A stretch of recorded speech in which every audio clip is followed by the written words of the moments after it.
ریاست ماں باپ کی طرح ہوتے ہیں. کوئی مذہبی یا سیاسی جماعت ہو، حکومت کو یہ نہیں چاہیے کہ اس کے اوپر زیادتی کرے. یہ انتہائی غلط بات ہے. میں اس کے اوپر آپ کو ایک آیت سناتا ہوں.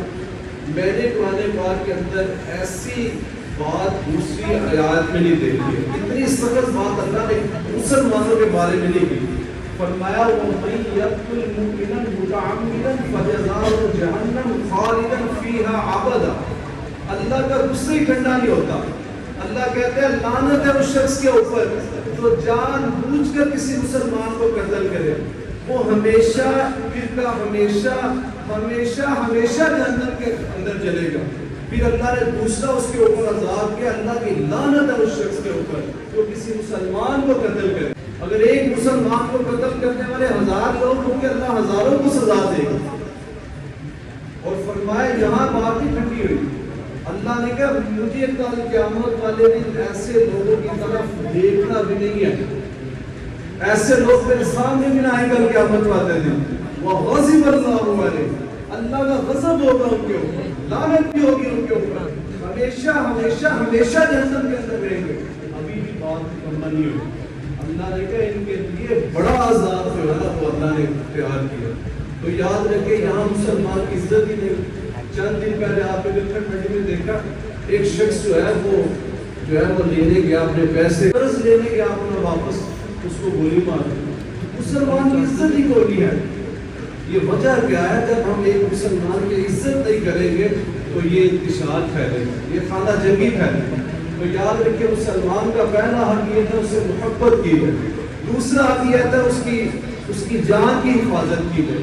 تیسرا حق یہ ہے کہ اس سے محبت کی جائے. چوتھا حق یہ ہے کہ اگر کوئی تکلیف کے اندر ہو, پریشانی کے اندر ہو تو اس کی تکلیف اور پریشانی کو دور کیا جائے. یاد رکھیے کسی بھی مذہب کے ساتھ, کسی بھی سیاسی جماعت کے ساتھ تعلق رکھتا, اگر آپ نے اس کی مدد نہیں کی ہے تو یاد رکھیے گا آپ ایک اچھے مسلمان کہلا ہی نہیں سکتے. الحمدللہ ہمارے پاس یہاں تو بالکل فری تعلیم ہے. بچے انگلش پڑھتے ہیں, عربی پڑھتے ہیں, جس بھی کلاس میں پڑھتے ہیں.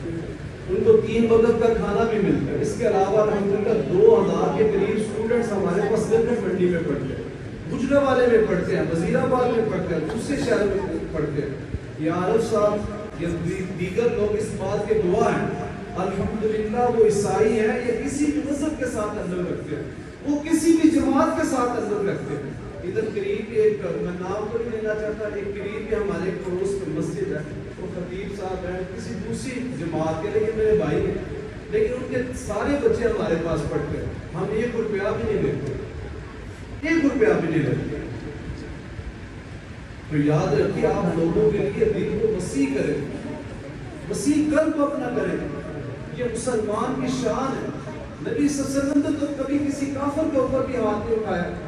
ایک واقعہ یاد کرا دے, کبھی نبی صلی اللہ علیہ وسلم نے کسی کافر کو گالی دی.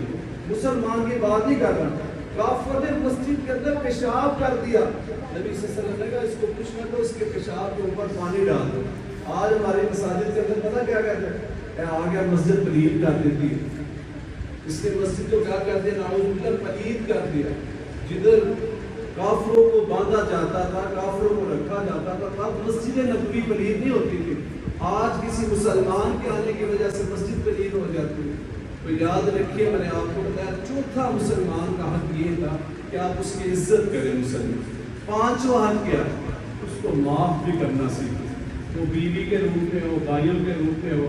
میں آپ کو بتا رہا ہوں پچھلے دن ایک لڑائی ہوئی ہے. پتہ کس بات کے اوپر لڑائی ہوئی ہے؟ کہ گھر کے اندر ایک فریج تھی, ایک الماری تھی. 2 بھائی آپس میں جھگڑا کرتے, باپ فوت ہو گیا, الماری میں نہیں صاحب. الماری کے اوپر لڑائی ہو گئی ہے, فریج کے اوپر لڑائی ہو گئی ہے, اوون کے اوپر لڑائی ہو گئی کہ یہ میں نے لینا تھا. اس کی بیگم کہتی ہے میری بڑی دیر کی نظر تھی, ابا جی نے جانا تو میرا دل تھا یہ الماری ہم لے. تو بیٹا کہتا اچھا تم نے مجھے بتایا کیوں نہیں, یعنی اس کے دل میں تھا ابا جی جلدی فوت ہو جائے, الماری مجھے ملی. یہ مسلمانوں کا حال ہے. یہ انتہائی غلط بات ہے.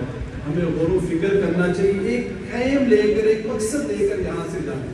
ہم نے ہر مسلمان کی عزت کرنی ہے, وہ کسی بھی جماعت کے ساتھ, مذہبی جماعت کے ساتھ ہو یا سیاسی جماعت کے ساتھ. مسلمان ہمیشہ عزت کے ساتھ رہا. یاد رکھیں اس کی عزت, اس کو معاف کرنا یہ سب سے بڑا عمل ہے. ایک صحابی مسجد کے اندر داخل ہوتے ہیں، نبی صلی اللہ علیہ وسلم کہتے ہیں یہ جنتی آدمی ہے.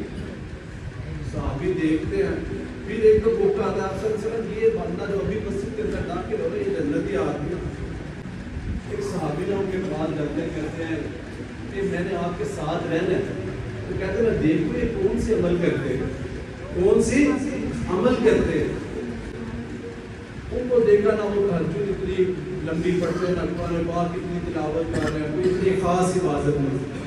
وہ کہتے ہیں اس سے اچھی تو میں عبادت کرتا ہوں، اس سے اچھا تو میرا دن رات میری اچھی گزرتی. وہ جانے لگے، ان سے ملاقات کی اور کہا یار تو میں نے بھی اس لیے تمہارے پاس آیا تھا لیکن میں نے بھی آواز کو بھی نہیں دیکھی. انہوں نے کہا کہ میں رات کو سونے سے پہلے ایک کام کرتا ہوں. تو بتائے کیا کام کرتا ہوں؟ اس نے کہا میں سونے سے پہلے کہتا ہوں یا اللہ میں سب کو معاف کر، میں نے سب کو معاف کر. یاد رکھیے ایک پنڈ کا چودھری ہو نا، وڈیرا ہو بڑا ہو، وہ کہتا ہے میں معاف کر دیتا ہوں، عوام کا دل خوش ہو جائے. میں اور آپ کہتے ہیں ہم آپ کو معاف کرتے ہیں، ہماری کیا حیثیت ہے؟ کوئی بھی حیثیت نہیں. تو یاد رکھیے جب کوئی شخص یہ ذات کو بات کر کے سوتا ہے نا اللہ میں نے سب کو معاف کر دیا، اللہ اوپر عرش کے اوپر بیٹھ کر کہتا ہے بندے تو تیرے پاس کوئی اختیار بھی نہیں ہے تو تو پھر بھی سب کو معاف کرتا ہے. تو جہاں میں رحمان ہوں میں نے بھی تجھے معاف کر دیا، میں نے بھی تمہیں معاف کر دیا. تو یاد رکھیے معاف کرنا سیکھیں. بیوی کو بھی معاف کرے، ماں باپ کو، بہن بھائیوں کو، رشتہ داروں کو، پڑوسیوں کو بھی معاف کرنا سیکھیں. ان سب کے حقوق ہیں ہمارے اوپر. میں نے آپ کو بتایا مسلمان آج ذلیل پتہ ہے کیوں ہے؟ مسلمان آج تک اتنا ذلیل و رسوا نہیں ہوا.